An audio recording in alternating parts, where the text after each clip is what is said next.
I'm Chris Denton from Center, Kentucky. I'm putting the Wheelman Flex on a 1978 International 1086.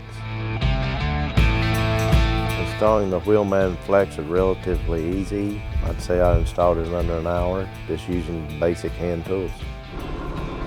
Okay, here we go. We're gonna set this Wheelman up. Start.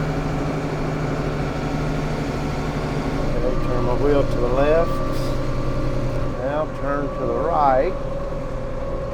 Right turn measurement successful. Next, here we go. Hang on for the ride. Okay, calibration B is successful. Set point A. Set point A is done. Keep driving straight. All my plates set.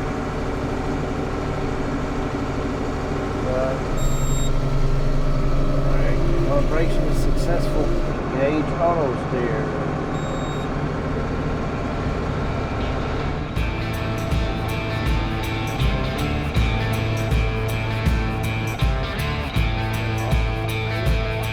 The Wheelman to me is very durable.